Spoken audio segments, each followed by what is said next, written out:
اعوذ باللہ من الشیطان الرجیم بسم اللہ الرحمن الرحیم نزل علیک الکتاب بالحق مصدقا لما بین یدیہ وانزل التوراۃ والانجیل من قبل هدى للناس وانزل الفرقان ان الذین کفروا بآیات اللہ لهم عذاب شدید واللہ عزیز ذو انتقام ان اللہ لا یخفى علیہ شیء فی الارض ولا فی السماء هو الذی یصورکم فی الارحام کیف یشاء لا الہ الا هو العزیز الحکیم صدق اللہ مولانا العظیم ان اللہ وملائکتہ یصلون علی النبی یا ایھا الذین آمنوا صلوا علیہ وسلموا تسلیما اللہم صل علی سیدنا و مولانا محمد وعلی آل سیدنا و مولانا محمد وبارک وسلم وصلی علیہ صلاۃ السلام علیک یا سیدی یا رسول اللہ صلاۃ السلام علیک یا سیدی یا حبیب اللہ صلاۃ السلام علیک یا سیدی یا شفیع المذنبین وعلی آلک واصحابک یا سیدی یا رحمت للعالمین۔ اس نے تم پر یہ سچی کتاب اتاری جو پہلی کتابوں کی تصدیق کرتی ہے، اور اس نے اس سے پہلے تورات اور انجیل نازل فرمائی، لوگوں کو ہدایت دیتی، اور اللہ نے حق اور باطل میں فرق اتارا۔ بے شک وہ لوگ جنہوں نے اللہ کی آیتوں کا انکار کیا ان کے لیے سخت عذاب ہے، اور اللہ غالب بدلہ لینے والا ہے۔ بے شک اللہ پر کوئی چیز پوشیدہ نہیں، نہ زمین میں اور نہ ہی آسمان میں۔ وہی ہے جو ماؤں کے پیٹوں میں جیسی چاہتا ہے تمہاری صورت بناتا ہے، اس کے سوا کوئی معبود نہیں، وہ زبردست ہے، حکمت والا ہے۔ صدق اللہ مولانا العظیم۔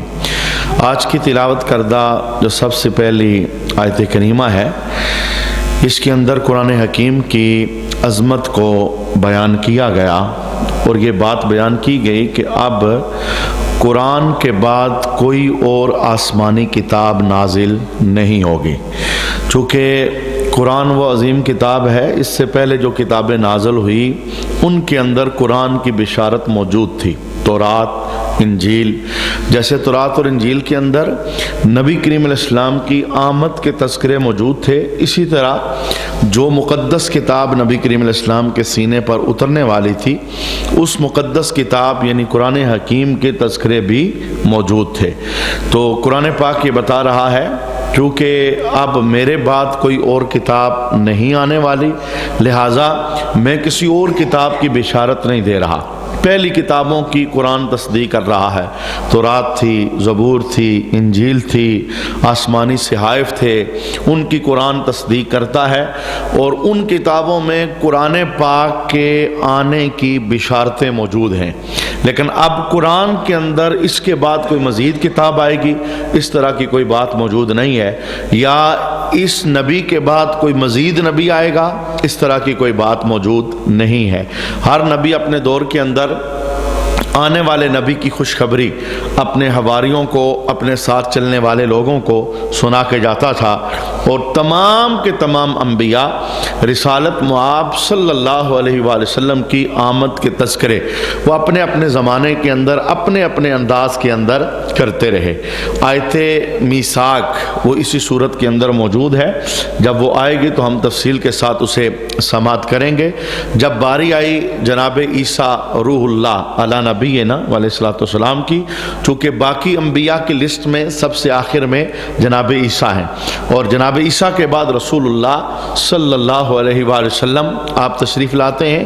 تو جناب عیسیٰ نے، چونکہ جناب عیسیٰ کے بعد رسول اللہ نے آنا تھا، تو جناب عیسیٰ نے اپنے حواریوں کو یہ بات بتائی، یاتی من بعدی اسمہ احمد، اب میرے بعد ایک آنے والا ہے جس کا نام احمد ہوگا، یعنی آپ بتا کے گئے کہ میرے بعد نبی آئے گا اور اس کا نام احمد ہے، اور آپ کی کتاب کے اندر یہ تصدیق موجود ہے کہ اس کے بعد ایک اور کتاب آئے گی، جس کتاب کو قرآن حکیم کہا جاتا ہے اور قرآن مجید کہا جاتا ہے، لیکن قرآن پاک کے اندر اب نہ بعد میں آنے والے کسی نبی کا بیان موجود ہے، بلکہ قرآن تو یوں کہہ رہا ہے ما کان محمد ابا احد من رجالکم ولکن رسول اللہ وخاتم النبیین، ہم نے محبوب کو تمام نبیوں کا خاتم بنا کر بھیجا ہے، یعنی خاتم النبیین، نبوت آپ پر ختم ہوگی، آپ ختم نبوت کا تاج لے کر دنیا کے اندر جلوہ گر ہوئے ہیں، اب آپ کے بعد کوئی نبی نہیں آئے گا، یہ قرآن کے اندر بھی موجود ہے، اور نبی کریم علیہ السلام نے اپنی زبان سے بھی اعلان کیا لا نبی بعدی، میرے بعد اب کوئی نبی نہیں آئے گا، یعنی نہ اس کتاب کے بعد کوئی کتاب ہے اور نہ اس نبی کے بعد کوئی نبی ہے۔ تو اس کا معنی کیا ہوا؟ اس کا معنی یہ ہوا کہ قیامت تک کتاب بھی قرآن چلے گا، یعنی قیامت تک کتاب جو آسمانی ہے وہ قرآن ہی تسلیم کی جائے گی اور قرآن ہی نافذ ہوگی، اور قیامت تک نبوت بھی رسول اللہ کی چلے گی، قیامت تک یہ جہانگیر نبوت اور اللہ رب العالمین نے رحمتوں اور برکتوں والا قرآن پاک ہمیں عطا فرمایا ہے، یہ ایک زمانے کے لیے نہیں ہے بلکہ قیامت تک اللہ تعالیٰ نے قرآن پاک کو ہدایت بنا کر بھجوایا ہے۔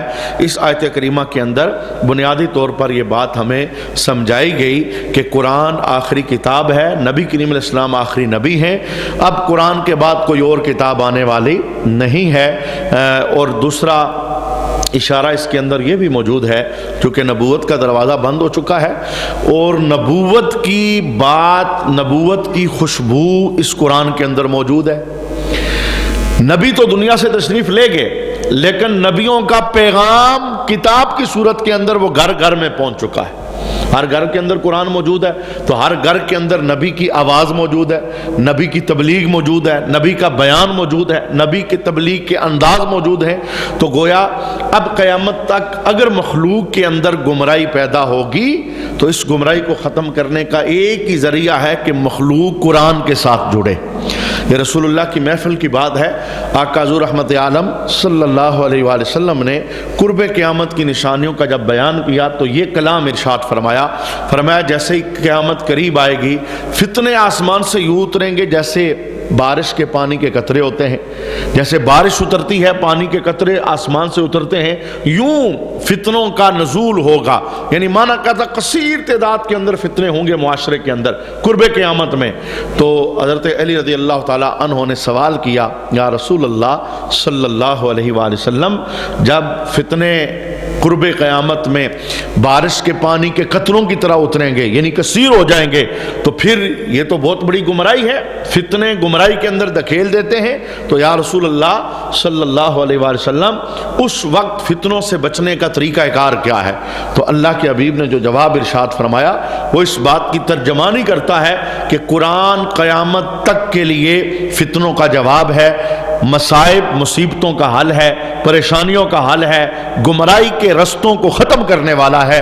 میرے محبوب کریم علیہ السلام نے ارشاد فرمایا جو فتنوں سے بچنا چاہتا ہے وہ میرے سینے پہ اترے ہوئے قرآن سے جڑ جائے، اللہ فتنوں سے حفاظت عطا فرمائے گا۔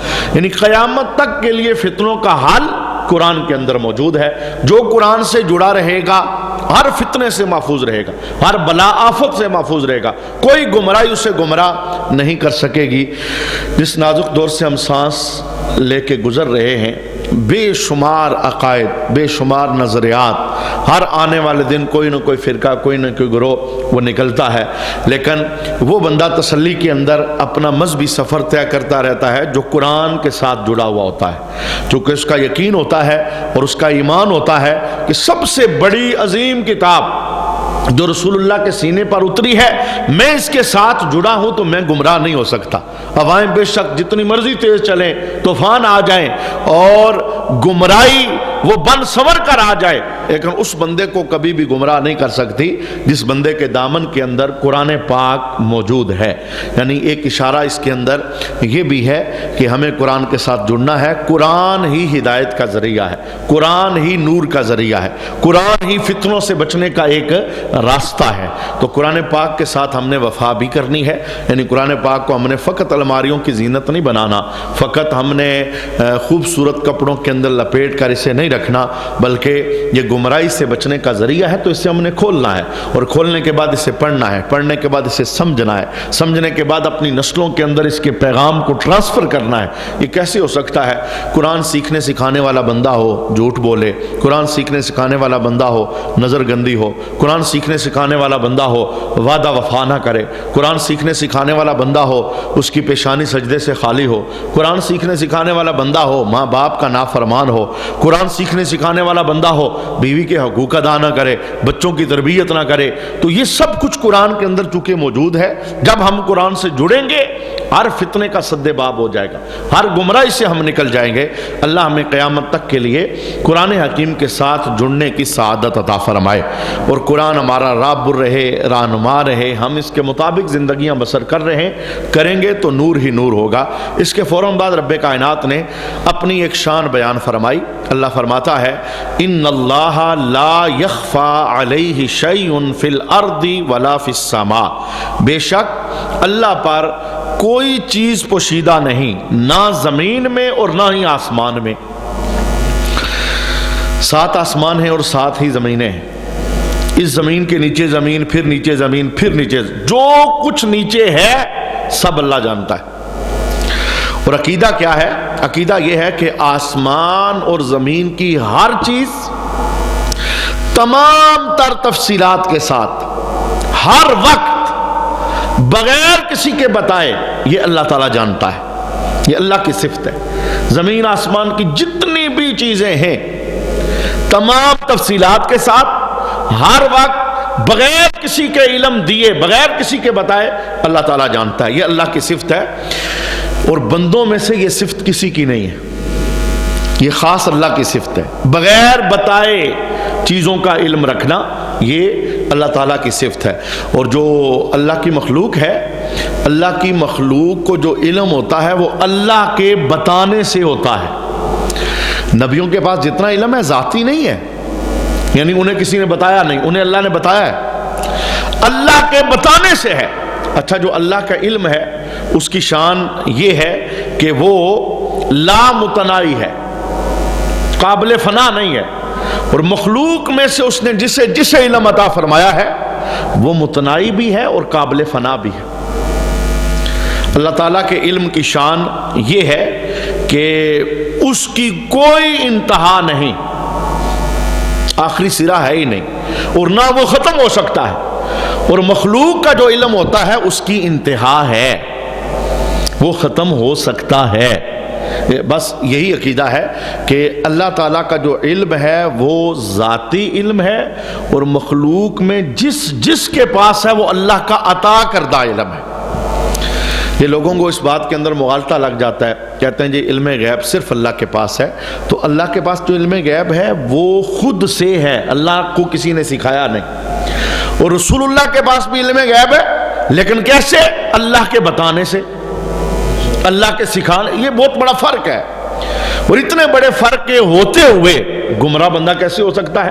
وہ دینے والا ہے، یہ لینے والے ہیں، وہ عطا کرنے والا ہے، یہ جولی بھرنے والے ہیں، وہ علم دینے والا ہے، یہ علم کی خیرات تقسیم کروانے والے ہیں۔ تو اللہ تعالیٰ کی شان یہ ہے کہ زمین آسمان کا تمام علم ہر وقت تمام تفصیلات کے ساتھ بغیر کسی کے بتائے اللہ تعالیٰ جانتا ہے، یہ اللہ کی خاص صفت ہے، اور یہ مخلوق میں سے کسی کے پاس نہیں ہے۔ مخلوق کا جتنا علم ہے اس علم کو علم عطائی کہا جاتا ہے۔ نبیوں کا جتنا علم ہے، نبیوں کے پاس ذاتی علم نہیں، عطائی علم ہے۔ عطائی کیا معنی؟ اللہ نے عطا کیا ہے، اور اللہ کے پاس جو کچھ ہے وہ اللہ کو کسی نے عطا، وہ خود سے ہے۔ یہ فرق ہوتا ہے اللہ اور مخلوق۔ اللہ نے جسے عطا کیا ہے اور جس نے آگے لیا ہے، یہ ان میں فرق ہوتا ہے۔ اللہ کے پاس جو کچھ ہے ذاتی ہے، کسی کے دینے سے نہیں، خود سے ہے، اور مخلوق کے پاس جو کچھ ہے وہ اس رب کے دینے کی وجہ سے، خود سے نہیں۔ اور دوسری بات یہ جو آیت کریمہ ہے اس کے اندر ایک خوبصورت عقیدہ قرآن پڑھنے والے بندے کے لیے وہ بڑا نکھر کے سامنے آتا ہے کہ ہمارے جتنے کام ہیں ہم کرتے ہیں، کچھ کام ایسے ہیں جو معاشرے میں لوگ جان لیتے ہیں، اور دیکھ لیتے ہیں. نماز پڑھتے ہیں تو سب کو پتہ چل جاتا ہے. آپ نے داڑھی رکھی ہے تو سب کو پتہ ہے کہ آپ نے داڑھی رکھی ہے. آپ کسی اور سنت پہ عمل کرتے ہیں جو ظاہری ہے، سب کو پتہ چل جاتا ہے کہ آپ نے یہ کام کیا ہے. آپ نے حج کیا تو سب کو پتہ چل گیا.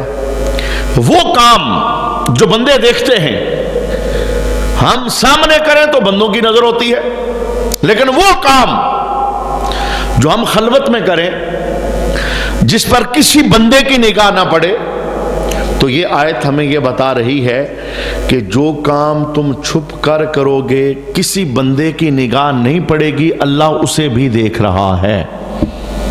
بلکہ میں اس سے بھی قریب ترین بتانا چاہتا ہوں. دوسری آیت میں رب کائنات نے ارشاد فرمایا، یہاں تو یہ ہے نا کہ بے شک اللہ پر کوئی چیز پوشیدہ نہیں زمین اور آسمان میں، کوئی چیز، سب کچھ ظاہر ہے، سب کچھ جانتا ہے، سارا اس کی نگاہوں کے سامنے. اور دوسری جگہ اللہ نے ارشاد فرمایا اِنَّهُ عَلِيمٌ بِذَاتِ الصُّدُورِ، دلوں کے اندر اٹھنے والے خیالات کو بھی اللہ جان لیتا ہے. ایک یہ چھپ کر کوئی کام کیا جائے، وہ تو اللہ جانتا ہی جانتا ہے. ایک یہ ہے دل میں کوئی خیال پیدا ہو، اللہ اسے بھی جان لیتا ہے. یہی وجہ ہے یہ جو بڑا معروف جملہ ہے کہ ہم جو ظاہری کام کرتے ہیں اسے مخلوق دیکھتی ہے، اور جو ہمارے دل کی حالت ہوتی ہے اسے ہمارا اللہ دیکھتا ہے. لہٰذا اپنے دلوں کا قبلہ درست کرنا چاہیے. اور ہمارے مذہب کو دیکھیں، جتنے بھی اعمال ہیں ان کی بنیاد کے اندر نیت ہے. نیت ٹھیک ہوگی تو وہ عمل آپ کو جزا دے گا، نیت ٹھیک نہیں ہوگی تو اس عمل کی کوئی جزا نہیں.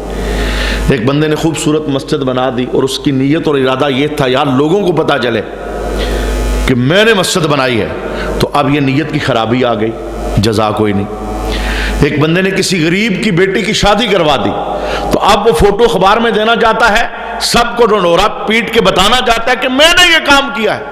اس کے دل میں نیت یہ ہے سب کو پتا چلے میں کتنا بڑا سخی ہوں. کام تو ہو گیا ہے لیکن جزا سے خالی ہے، کیونکہ اس کے دل کے اندر ارادہ ہی کوئی اور تھا، یہ دکھانا چاہتا تھا. یہی وجہ ہے قیامت کے دن ایک سخی اللہ کے دربار کے اندر پیش ہوگا. اللہ فرشتوں کو حکم دے گا اسے دوزخ کے اندر لے جاؤ. تو وہ کہے گا مولا میں نے تو دنیا کے اندر تیرے نام پر مال خرچ کیا تھا، یہ وہ اپنے کاموں کی گنتی کرے گا، میں نے یہ بھی کیا، یہ بھی کیا، یہ بھی کیا. اب چونکہ بندے تو خالی کام دیکھتے تھے اس لیے بندوں نے سخاوت کا لقب دیا، اور رب دل کا ارادہ دیکھتا ہے. اللہ کو پتہ ہے دل میں کیا ہے، نیت میں کیا ہے. تو اس کی نیت میں کیا تھا واہ واہ ہو جائے، لوگ کہیں سخی ہے، مالدار ہے، بڑا رب کی راہ میں دیتا ہے. تو رب کائنات نے کہا کہ تو نے جو مال دیا تھا وہ تو نے ہماری خاطر کب دیا تھا؟ تیرے دل میں تو یہ تھا لوگ تجھے سخی کہیں. گویا تو کہہ لیا گیا، سخی ہو گیا، دنیا کے اندر تیرے چرچے ہو گئے. ہمارے پاس جزا اس بندے کی ہے جس نے دل سے عمل ہماری خاطر کیا ہے. لہذا ایک مجاہدہ ہے، کوئی بھی کام کریں تو دل کے اندر ہلکا سا بھی اگر خیال پیدا ہو جائے نا کہ یار انہیں پتہ چل جائے میں نے جو کام کیا ہے، ایک مرتبہ دھوم اس کی یہ خیال بڑا فاسد خیال ہے. یہ اس کام کو تباہ کر دیتا ہے، اجر ثواب سے بندے کو محروم کر دیتا ہے. اس کام کا بندے کو اجر ملتا ہے جو خالص اللہ کے لیے کیا جائے. تو جس طرح ہم ظاہری طور پر اپنے آپ کو درست کرتے ہیں، اعمال درست کرتے ہیں، اسی طرح ہمیں اپنے ارادے، اپنی نیتیں، اپنے دل کو بھی درست کرنا چاہیے. اس لیے ہماری صورتوں پر بندوں کی نظر ہوتی ہے اور ہمارے دل پر ہمارے اللہ کی نظر ہوتی ہے. وہ تمام چیزوں کو جاننے والا ہے، کوئی چیز بھی اس کے علم سے باہر نہیں ہے. یہی وجہ ہے نفلی جتنی نمازیں ہیں ان کے متعلق رسالت مآب صلی اللہ علیہ وسلم کا دیا ہوا نظریہ انہیں چھپ کے پڑھو. تمہارا اور تمہارے اللہ کا معاملہ ہو، تم جو کرتے ہو تمہیں پتا اور اللہ کو پتا ہو، کسی تیسرے کو خبر نہ چلے. یعنی تمہارا اور تمہارے اللہ کا معاملہ، جس کی خاطر پڑھ رہے ہو اسے تو پتا ہے. بتانا مقصود نہ ہو، شہرت مقصود نہ ہو، تو نیت بندے کی اگر صحیح ہے تو اس عبادت پر بندے کو اللہ اجر بھی عطا فرمائے گا اور فضل بھی عطا فرمائے گا. یہ اعمال کے لیے، عملوں کی اصلاح کے لیے میں نے ایک جملہ اس آیت کریمہ سے آپ کے سامنے پیش کیا. اللہ ہمیں نیتوں کی اصلاح کی توفیق عطا فرمائے اور اعمال اللہ خالص اپنی ذات کے لیے کرنے کی توفیق عطا فرمائے. دیکھیں نبی ہیں، ان کا تو ہر عمل ہی اللہ کی رضا کے لیے ہوتا ہے. پھر بھی اللہ قرآن میں کیا کہتا ہے؟ اِنَّا أَعْطَيْنَكَ الْكَوْثَرَ فَصَلِّ لِرَبِّكَ. محبوب ہم نے آپ کو کوثر کے خزانے عطا کیے، لہذا آپ نے کیا کرنا ہے؟ فَصَلِّ لِرَبِّكَ. نماز فقط ہمارے لیے پڑھنی ہے. اب نماز کسی غیر کے لیے ہو سکتی ہے؟ یعنی یہ ارادہ اگر کسی کا ہو گیا نا کہ یار پتہ لگے میں نمازی ہوں، تو یہ نماز کے عمل کو ضائع کر دیتا ہے، اجر ضائع ہو جاتا ہے۔ رب کائنات نے محبوب کو کہا، حالانکہ ان کا ہر عمل ہی اللہ کے لیے ہے، کہا محبوبہ نماز صرف ہمارے لیے پڑھنی۔ اللہ تعالیٰ اخلاص مندی کی دولت ہمیں نصیب فرمائے۔ تو اس آیت کریمہ کے اندر یہ دو باتیں ہیں، ایک تو یہ کہ کوئی چیز بھی اللہ سے چھپی، اور جس وقت بندہ کلام کرتے ہوئے یہ جملہ بولتا ہے، بات کرتے ہوئے اللہ گواہ ہے، یعنی کوئی بات کر رہا ہے اور اپنی بات کو پختہ کرنے کے لیے، یہ قسم کا ایک طریقہ ہوتا ہے، وہ اپنی بات کرنے کی کہتا ہے اللہ گواہ ہے، اور اب باقاعدہ فقہاء نے مسئلہ تحریر کیا کہ اب اگر یہ بندہ اللہ گواہ ہے کہنے کے بعد جھوٹ بولے گا، یہ کافر ہو جائے گا۔ اس نے اپنے بات کو پختہ کرنے کے لیے اللہ کا نام بیچ میں لایا ہے، اور اللہ وہ ہے جسے باریک سے باریک بات کا پتہ ہے۔ اللہ سے کوئی بات چھپائی جا سکتی؟ اسے پتا ہے یہ سچ بول رہا ہے، جھوٹ بول رہا ہے، یعنی جب اس نے یہ جملہ بولا اللہ گواہ ہے، تو اس کے بعد اسے بات سچی کرنی پڑے گی۔ اگر اس نے اس کے بعد جھوٹ بولا اللہ کے نام کا سہارا لے کر، تو یہ بندہ کافر ہو جائے گا، یعنی اسلام اس کا ختم ہو جائے گا۔ یہ بڑا نازک معاملہ ہے، یعنی ایک مسلمان کا عقیدہ یہ ہونا چاہیے کہ مجھے کوئی دیکھے نہ دیکھے، پر میرا اللہ ہر وقت مجھے دیکھ رہا ہوتا ہے۔ یہ بہت بڑا سہارا ہے، گناہوں سے بچنے کا بہت بڑا سہارا ہے۔ اب بند کمرے میں ہوں، آپ پر کسی کا روب دبدبا ڈر فکر نہیں ہے، لیکن اگر آپ کے دل میں یہ ہے مجھے اللہ دیکھ رہا ہے، آپ محفوظ ہیں۔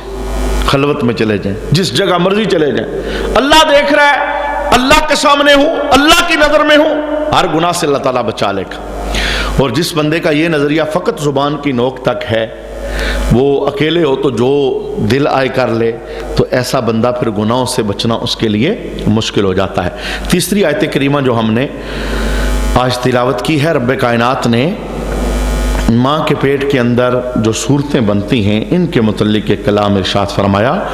اللہ کی شان هو الذی یصورکم فی الارحام کیف یشاء، وہی اللہ ہے جو ماؤں کے پیٹوں میں جیسی چاہتا ہے تمہاری صورت بناتا ہے۔ کسی کو گورا بنایا، کسی کو کالا بنایا، کسی کو خوبصورت بنایا، کسی کو بدصورت بنایا، کسی کا رنگ تیز تھا، کسی کا درمیانہ تھا، کسی کا ہلکا تھا۔ تو یہ کمال کسی بندے کا یہی وجہ ہے کہ جب کسی نے کسی صورت پر اعتراض کیا، لوگ شکلوں پر صورتوں پر اعتراض کرتے ہیں اور مختلف انہوں نے نام رکھے ہوتے ہیں، اس پر اعتراض کرتے ہیں، تو باقاعدہ یہ مسئلہ موجود ہے کہ یہ اعتراض اصل اس بندے پہ نہیں ہے، اصل یہ اعتراض رب پہ ہو رہا ہے، کیونکہ اس بندے کا تو عمل دخل ہی نہیں ہے۔ یہ اللہ کہہ رہا ہے میں نے صورت بنائی ہے، جب صورت رب نے بنایا تو اعتراض رب پہ ہو رہا ہے۔ تو لہٰذا یہی وجہ ہے جو انسان کا چہرہ ہے، خاص کر کے صورت، چہرے کو ہی کہتے ہیں نا چہرہ، تو یہاں اس کا جو ادب احترام ہے وہ بہت زیادہ ہے۔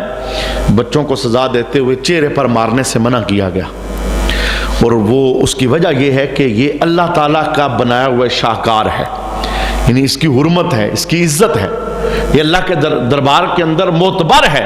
تو یہ رب کائنات نے امتحان کے لیے صورتیں مختلف بنائی۔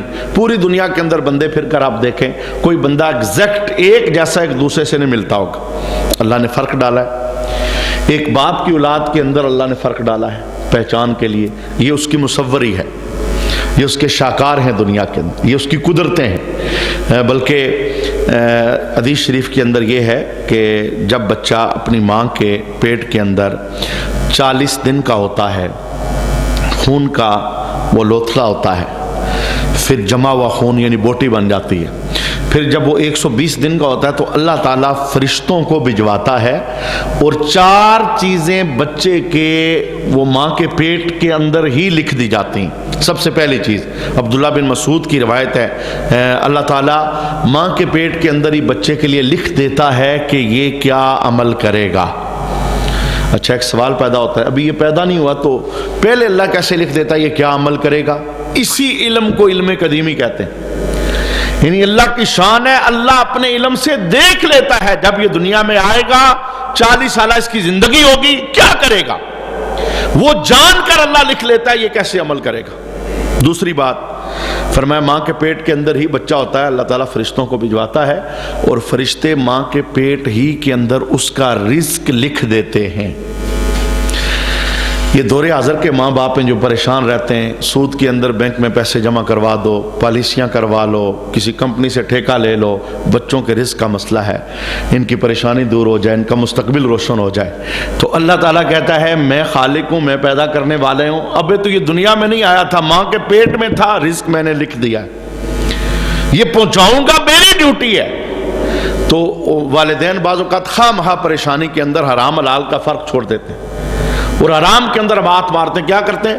ہم نے جناب بچوں کا روشن مستقبل کرنا ہے، تو روشن مستقبل بے شک کریں لیکن حرام سے نہیں، حلال پیسے سے جیسے دل کرتا ہے مستقبل بچوں کا روشن کریں، حرام کی طرف ہاتھ نہ ماریں، جو ان کے مقدر کا ہے وہ ان تک پہنچے گا۔ اور اگر حلال آپ چھوڑ کر جائیں گے تو یہ قبر کے اندر آپ کے لیے بھی رحمت ہے، برکت ہے، کرم ہے۔ تیسری بات، رسول اللہ صلی اللہ علیہ وآلہ وسلم نے ارشاد فرمایا کہ بچہ ابھی ماں کے پیٹ ہی میں ہوتا ہے تو اللہ تعالیٰ اس کی عمر کو فرشتے کو بھیج کر لکھوا دیتا ہے۔ 2 مہینے زندہ رہنا ہے، 2 سال رہنا ہے، 10 سال رہنا ہے، 30 سال رہنا ہے، 35 40 60 سال، جتنی عمر ہے یہ لکھتی جاتی ہے۔ ابھی بچہ دنیا میں نہیں آیا، یہ فیصلہ ہو جانا ہے، ہو جاتا ہے کہ کب اس نے دنیا چھوڑنی ہے۔ اب پھر یہ اللہ تعالیٰ کی آزمائش امتحان ہے، کوئی بچپنے میں جاتا ہے، کوئی لڑکپن میں، کوئی جوانی کے اندر، کوئی پوری عمر پا کر پھر دنیا چھوڑتا ہے۔ جو وقت مقررہ ہوتا ہے اس وقت کو گزارنے کے بعد پھر بندہ دنیا چھوڑتا ہے، یہ مسلمان کا نظریہ ہے۔ آگے چل کر قرآن کی آیت میں باقاعدہ آ جائے گا کہ جب وقت مقررہ، جب بچہ ماں کے پیٹ میں تھا اللہ نے فرشتے کو بھیج کے لکھ دیا تھا، وہ وقت آ جاتا ہے تو ہم ایک ساتھ بھی آگے پیچھے نہیں کرتے، ایک گھڑی بھی فرق ہی نہیں ڈالتے۔ وہ بیمار ہے، صحت مند ہے، وہ کوئی سبب ہے یا نہیں، وقت پورا ہوا ہم اٹھا لیتے ہیں، سبب اللہ پھر خود ہی بنا دیتا ہے۔ اچھا، چوتھے نمبر پر فرشتے کو بھیج کر اللہ تعالیٰ لکھ دیتا ہے کہ یہ بدبخت ہوگا یا سعادت مند ہوگا۔ ابھی پیدا نہیں ہوا، یہ دنیا میں نہیں، یہ کیسے پتا چلا کہ بدبخت ہوگا یا سعادت مند ہوگا؟ یہ اللہ تعالیٰ اپنے علم سے جان لیتا ہے۔ یہ دنیا میں آئے گا، اتنی زندگی بسر کرے گا، اس کے کرتوت کیسے ہوں گے، اس کے کام کیسے ہوں گے، کیسے؟ اب یہ نہیں یعنی دنیا کے اندر آنے کے بعد بندہ یہ کہے میں تو یار بے اختیار ہوں، میرے تو اختیار میں کچھ نہیں ہے، میں غلط کرتا ہوں تو میرے تو نصیبوں میں ایسا نہیں ہے۔ جو اللہ نے جو لکھا ہے وہ بندے کے کرتوت لکھے ہیں، یہ نہیں کہ جو لکھا ہے ویسا بندے نے کرنا ہے۔ یہ علم العقائد کا ایک مشکل ترین مسئلہ ہے کہ اللہ تعالیٰ اپنے علم کے ذریعے جان لیتا ہے کہ بندے نے کیا کرنا ہے، تو اس کے جو کرتوت ہوتے ہیں، اس کے جو کردار ہوتے ہیں، یہ ماں کے پیٹ کے اندر یہ ساری چیزیں لکھ دی جاتی ہیں، پھر یہ نومولود دنیا کے اندر جلوہ گر ہوتا ہے۔ تو شکلوں پر، صورتوں پر بالکل اعتراض نہیں کرنا چاہیے، کیونکہ شکلیں صورتیں بنانے والی اللہ تعالیٰ کی ذات ہے۔ حضرت حسان بن ثابت نے رسول اللہ کے متعلق یہ جملہ بولا تھا، چونکہ حضور تو حضور ہیں، نبی ہیں، تمام نبیوں کے امام ہیں، اللہ کے محبوب ہیں، ان کا انداز جدا ہے۔ حضرت حسان نے وہ بھی اس آیت کو پڑھے ہوئے تھے، سمجھتے تھے قرآن پاک کے اندر موجود ہے، اللہ نے کہا ہے هو الذی یصورکم فی الارحام کیف یشاء، وہ اللہ ہے جو ماؤں کے پیٹوں کے اندر صورتیں بناتا ہے، وہ جانتے تھے، لیکن باوجود اس کے رسول اللہ کا چہرہ دیکھ کر یہ جملہ بولتے تھے خلقت مبرأ من کل عیب کانک قد خلقت کما تشاء، محبوب اللہ نے آپ کو ہر عیب سے پاک پیدا فرمایا ہے اور اللہ نے آپ کو ویسے بنایا جیسے آپ کی مرضی تھی۔ یعنی ویسے تو کائنات بھر کے اندر جتنے لوگ پیدا ہوتے ہیں اللہ اپنی مرضی سے ان کی صورتیں بناتا ہے، اور یہ محبوب کی شان کریمی ہے۔ حسان بن ثابت رسول اللہ کے سامنے جملہ بولتے ہیں یا رسول اللہ آپ تو ویسے بنے ہو جیسے آپ کی مرضی تھی، یعنی رب العالمین نے ہر حسن کا پہلو وہ محبوب کے چہرہ پاک کے اندر رکھا ہے، کوئی کمی کسی قسم کی چھوڑی نہیں ہے، کائنات بھر کا حسن۔ بلکہ رسول اللہ صلی اللہ علیہ وسلم خود یہ جملے بولا کرتے تھے۔ صحابہ نے ایک مرتبہ کلام کیا کہ یا رسول اللہ یوسف کا اتنا حسن تھا کہ ڈائریکٹ کوئی بندہ دیکھ نہیں سکتا تھا، جناب موسیٰ طور پر گئے واپس آئے تو آپ اپنے اوپر کپڑا ڈال کے رکھتے تھے، اگر کوئی ڈائریکٹ دیکھتا تو اس کی آنکھیں چلی جاتی، نظر چلی جاتی، چندیا جاتی تو حضور ہم نے آپ کے چہرے کو بارہا دیکھا ہے، ہمیں کچھ ایسا نظر نہیں آیا۔ اس موقع پر رسول اللہ نے جملہ ارشاد فرمایا تھا کہ اللہ نے میرے حسن پر 70,000 پردے ڈال کے رکھے۔ مجھے اللہ نے کتنا حسین بنایا ہے، کتنا خوبصورت بنایا ہے، وہ حسن ابھی تک تمہارے سامنے ظاہر ہی نہیں ہوا، اور اگر تمہارے سامنے ظاہر ہو تو کسی آنکھ میں تاب ہی نہیں کہ مجھ محمد کا حسن دیکھ سکے۔ یعنی حسینوں کے اندر ایسا حسین کہ کائنات میں ان کی مثل رب نے دوسرا کوئی پیدا نہیں کیا۔ تو یہ تیسری آیت کریمہ ہم نے سماعت کی۔ اس کا آخری جو جملہ ہے لا الہ الا هو العزیز الحکیم، اللہ کے سوا کوئی معبود نہیں، وہ زبردست ہے اور حکمت والا ہے۔ اللہ کریم ہمیں عمل کی توفیق نصیب فرمائے اور ان آیات کا نور اللہ ہماری زندگیوں کے اندر داخل فرمائے۔ وما علینا الا البلاغ المبین۔